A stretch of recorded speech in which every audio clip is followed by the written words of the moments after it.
आणखीन एक महत्त्वाची बातमी, इंग्रजी भाषा चालते मग हिंदी का चालत नाही? मुख्यमंत्री देवेंद्र फडणवीस यांनी विरोधकांना हा सवाल केलाय। 20 विद्यार्थी असतील तर तिसरी भाषा शिकता येईल। आपल्याकडे हिंदीसाठी शिक्षकही उपलब्ध आहेत। 20 पेक्षा कमी असतील तर ऑनलाईन शिकवता येईल असंही त्यांनी स्पष्ट केलंय। मात्र यावेळेला त्यांनी एक प्रश्न उपस्थित केलाय, तुम्हाला इंग्रजी भाषा चालते तर मग हिंदी का चालत नाही?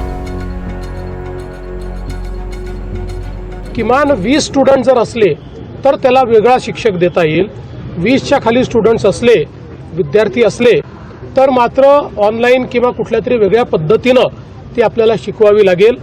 विशेषतः आपल्याला माहिती आहे की आपल्या बॉर्डरच्या एरियामध्ये जे आपले सीमावर्ती भाग आहेत, या भागांमध्ये अनेक वेळा अशा प्रकारचे शिक्षकही उपलब्ध असतात आणि अशा प्रकारची द्विभाषा पद्धत देखील त्या ठिकाणी असते।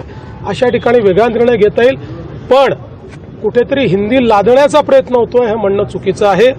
आणि महाराष्ट्रामध्ये मराठीचीच सक्ती असणार आहे, इतर कुठलीही सक्ती नाही।